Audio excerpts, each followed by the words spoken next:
All right, what's up everybody, and welcome back to another video. Today we are out on the beach because, like I said in the last video, I wanted to try and show you guys a little bit about how I take my photo taking process, going from start to beginning. So I'm taking you guys out here on the beach with me just to show you a little bit of a live view about what I do for taking my photos. I'm kind of over here off in the distance just because it's a little awkward to be talking to the camera by yourself. People look at you a little funny.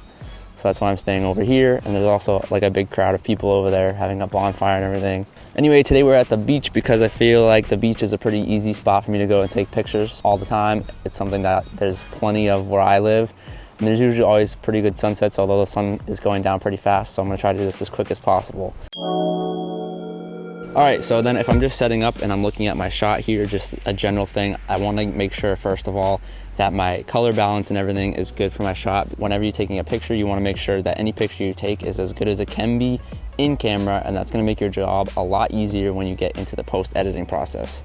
So right now I'm just pointing it right towards where the sunset is, where everyone's kind of taking their pictures, and I'm just going to go into my white balance settings, and I'm going to bring it up to about 5900 kelvins, which is a little bit warmer than daylight because the sun is going down, so there's getting a lot more blue tones into the picture here. So we're gonna make sure that we get like those nice oranges still brought out without losing a lot of the color. And just looking here, I have the picture set at 1/50th of the shutter, f4 at 250 ISO, and it's saying it's perfectly exposed. So I'll take a picture right now just of what I'm seeing. For me, when I'm taking pictures, I usually look at the histogram. And so the histogram, you're gonna wanna make sure that all the information, everything in this little white square here is kind of perfectly in the middle, or not perfectly, but mostly in the middle, and that's gonna make sure that your image is pretty much exposed well for the most part, I could say, or as good as it can be. All right, so basically what we're gonna do right now, and what I'm gonna try to explain to you guys as I'm out here just seeing this environment with you, is I'm gonna try to pick out a couple things to get some really good pictures of and show you and explain a little bit about what goes through my head.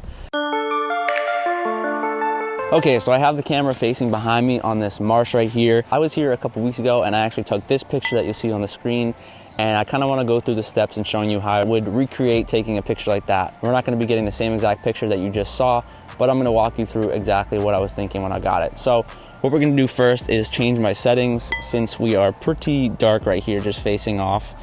So I'm gonna leave it at 1/50th of a shutter speed because that's really all I wanna go as low as. I really don't wanna go any lower than that because then I'll start to get some blur from my handshake. f4 is as low as I can go for the aperture. So the only thing I can really do now is raise up my ISO. So we'll bring it up to about 320, and 320 brings us to -0.3, and the exposure and the histogram and everything is looking pretty good. It's right in the center of it. So that's where we're gonna stick. Now, if I take this picture right at eye level right here, right on the dunes, I'll snap that. It's an okay picture, but it's not the best picture. It's not super interesting.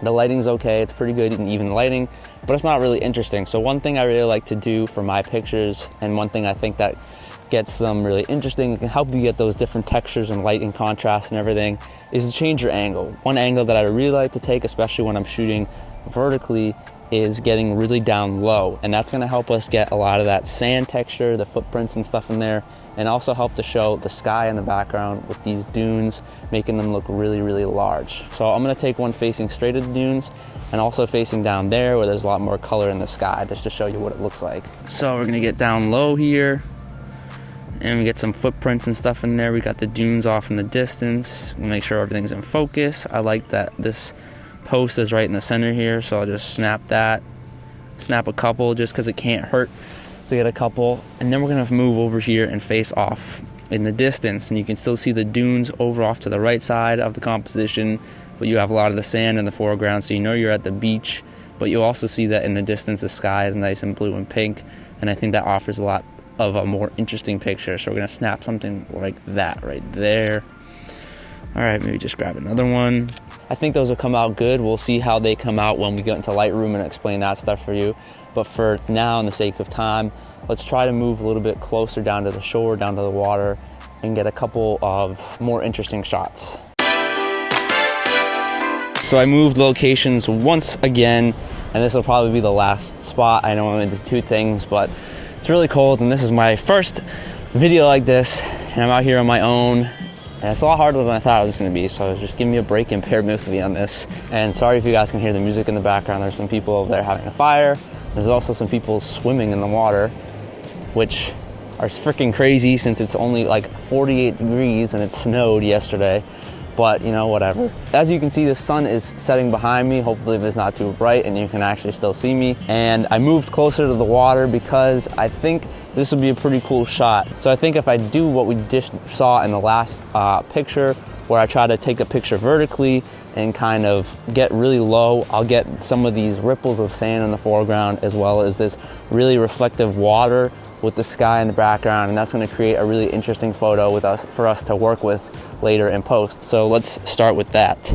And now we're just going to get pretty low to the ground here, and you can see the skies in the background. You got that lake, and you can see the sand right in the foreground here. And I'm just going to snap a picture. Now right off the bat, I don't love that, so I'm going to try taking one from up top as well to get more of that horizon in there, more of the water.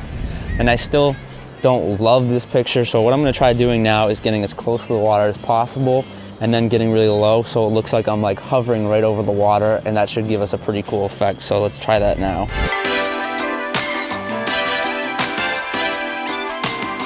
There's currently some people taking pictures behind me and I feel so awkward.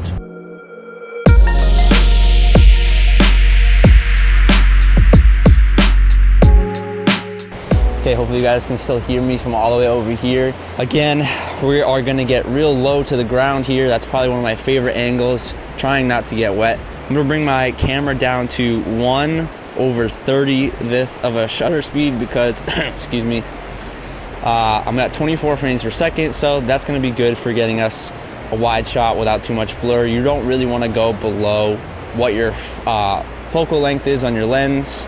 So I'm gonna snag a picture real quick for you guys, just like that. So you can see this is what the ripples look like. This is what a picture comes out straight out of camera looking like. And that should be good because I'm sinking and my shoes are getting wet.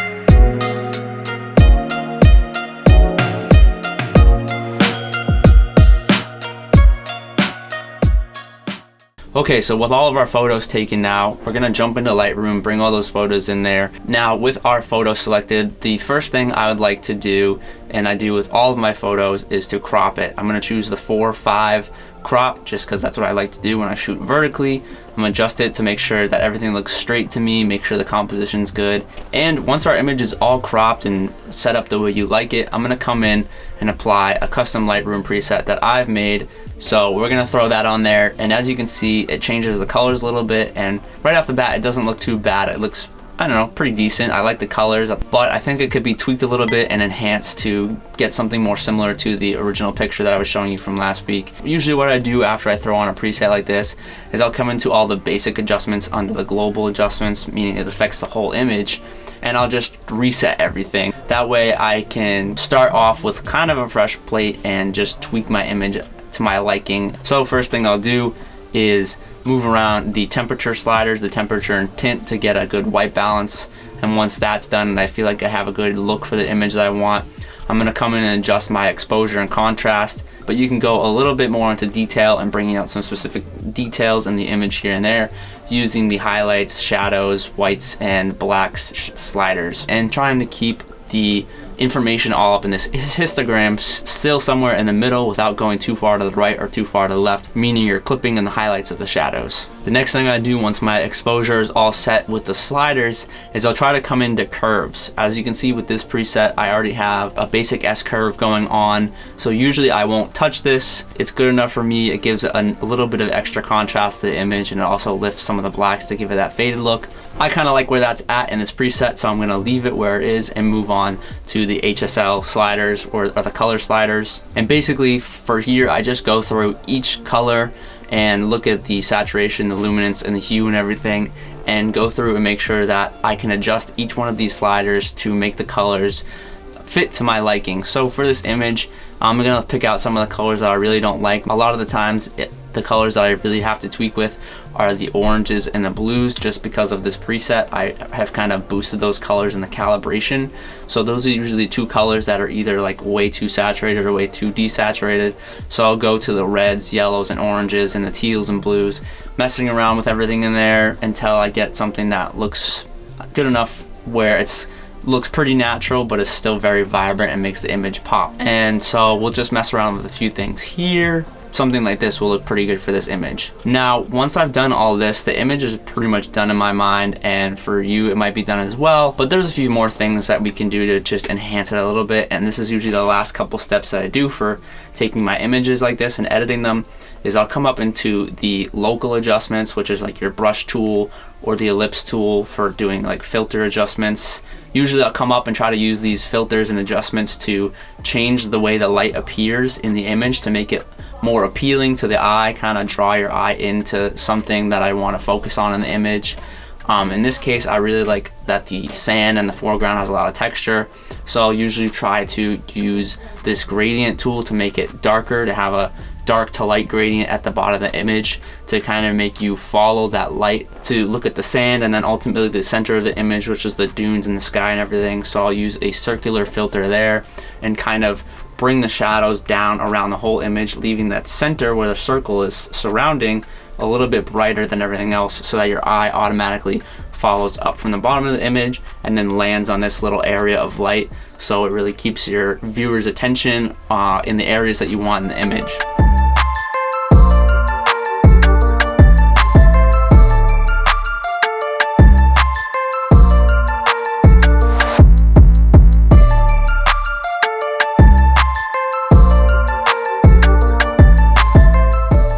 Alright, well, I know there was a lot in this video and I talked pretty fast, and sorry if I don't always go super into detail and everything, especially with that last Lightroom part, but I am trying to keep my videos somewhat short and concise for all of you watching, so that way you can get as much information as you can in as little time as possible. With that being said, if you like this video, please make sure to give it a thumbs up and subscribe to this channel for more content to come. And as always, if you have any questions or want me to go into further detail with any of these things that I talk about, I would gladly do it. Just leave a comment down below so I know that you have interest in it, and I will try to get on that for you. Also, I'm pretty happy with how consistent I've been on YouTube, so I have a couple more videos planned and ready for you to come out in the next couple weeks, so definitely don't forget to subscribe again.